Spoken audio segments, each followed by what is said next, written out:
Hello, today I'm going to talk about root resorption. Can they be treated non-surgically?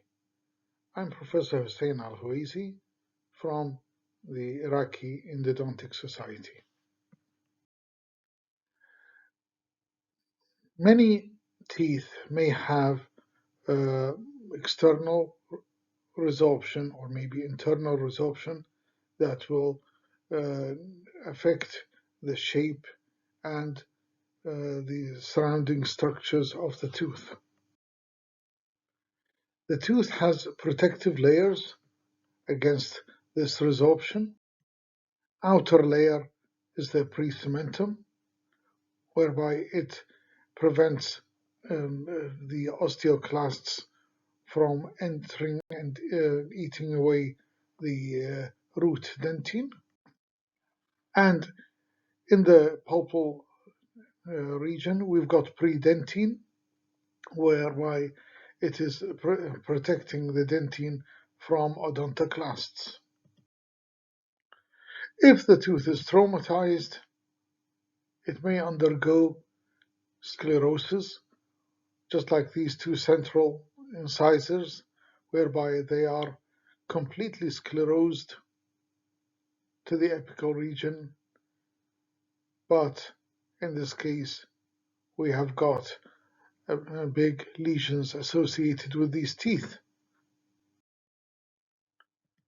In this case, we can see that one of the maxillary central incisors has got an internal external resorption.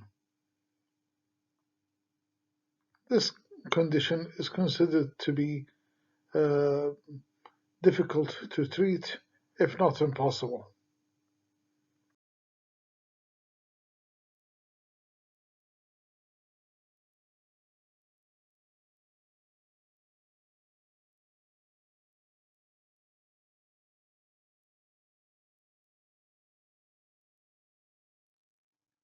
Trauma may be lateral or with the long axis of the tooth.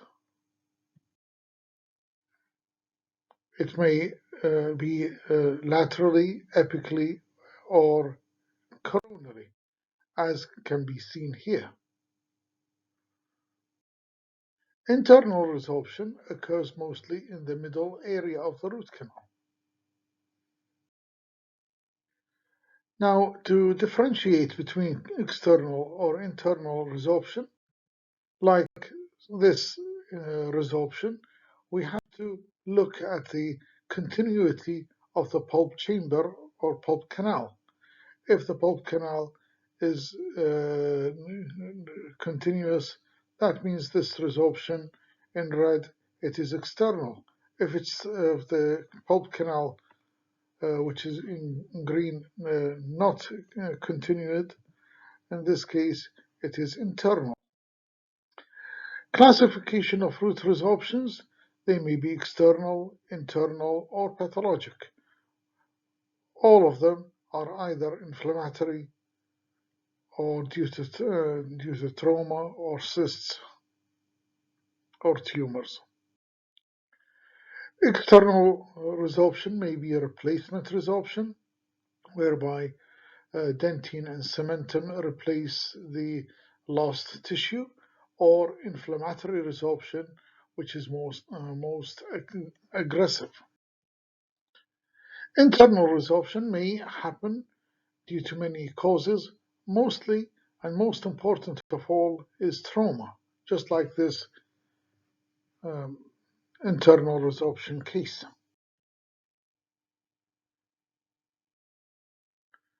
First step in our treatment is diagnosis.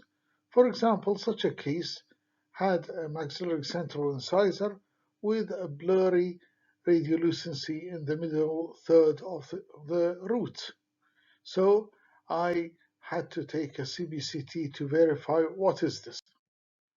I took the animated uh, X-ray, and I saw that there is misalignment of the occlusion. In the lateral view of the CBCT, I found that there is a huge external resorption that is associated with the pulp canal. This diagnosis is very important because it shows me if the condition is treatable or not. So, treatment. First of all, we have to do pulp extirpation, alkaline medicament like calcium hydroxide, alkaline irrigants as sodium hypochlorite or chlorhexidine. Here, the CBCT shows internal resorption in the maxillary lateral incisor and with a big lesion associated with it. So, first of all, we have to, of course, instrument, irrigate with a lot of ultrasonic vibration to clean the root canal and the internal resorption area. When we want to do obturation, as in this case, I flooded the root canal with bioceramic sealer. Then I placed a gutta-percha cone to the apical region to seal the apical region of the root canal. Then you can see that the master cone has sealed the apical area, and in the middle area whereby there is a space of the internal resorption, this space is unfilled. So in order to make the area of internal resorption be filled and push the sealer, I used a thermophil cone, a hot thermophil cone, and I placed it mesial to the master cone. And what happened is that this thermophil, or with soft gutta-percha, pushed the sealer laterally to seal the area. And this is a nice picture showing the complete obturation. Managing apical external resorption, you can see here that the apical region of this lower premolar shows apical external resorption of the apical area. Now the apex has been devastated. We don't know where is the minimum constricted area. That is why it is important to use the apex locator to locate where is the most constricted area, which may be quite far from the radiographic apex. Cases. This is a large lesion, a keratocyst with 5 necrotic teeth and extensive external resorption. Now, in order to ensure proper healing, these teeth had to be endodontically treated, and as this has been done, you can see the healing is very nice. Now you can see that this lower incisor has got a very short obturation. Really, it is not short, but the apex locator indicated that this area is the most constricted area. Now, it may indicate that there is a lot of lateral devastation of the root. That's why the root canal is not available, and the most constricted area is here. So we have to respect the apex locator and its recording. And this is, after a while, you can see the very nice healing. Case 2, a double internal resorption in the mandibular incisor with or associated with a periapical lesion. Now here we have to be very careful because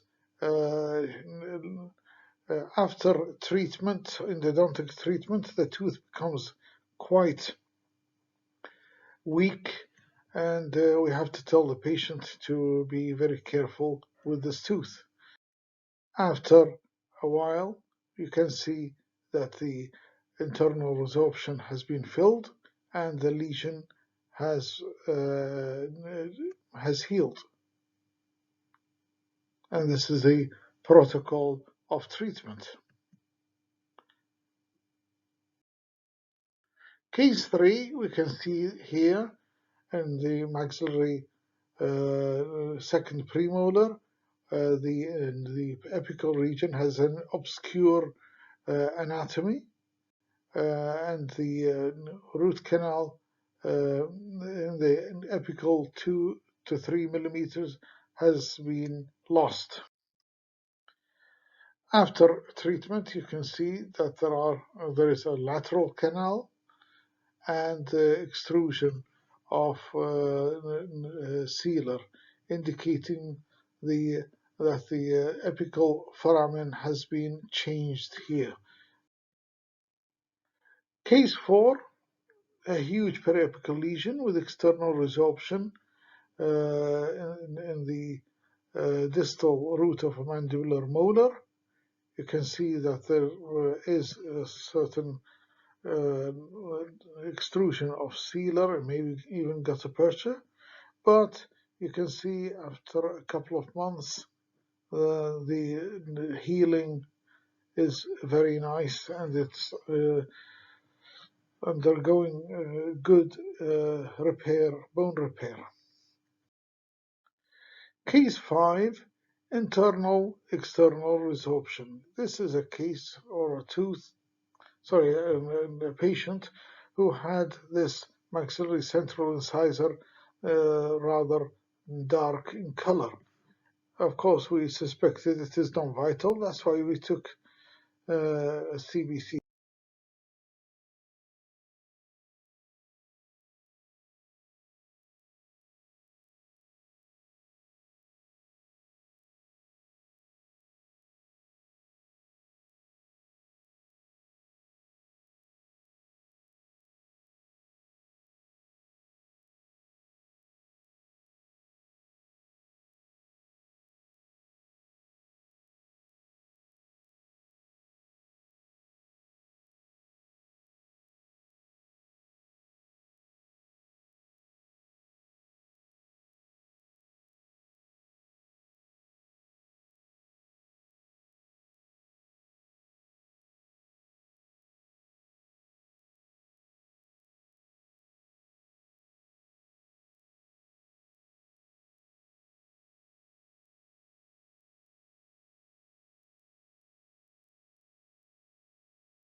To see that there is a large internal external resorption that is lingually associated. Case 6, this premolar shows a lot of external resorption in the apical region. After obturation, we can see multiple lateral canals, and as expected, the most constructed area is quite far from the radiographic apex. After 9 years, you can see that the lesion has healed nicely. Of course, we are from the Iraqi Endodontic Society, and we welcome any member in this group. Anyone who is who wishes to see any cases, I've got my YouTube channel, which is called Simplifying Endodontics with Hussein Al-Huwaizi, and we have got many cases published by Endodontic Practice UK. And thank you very much.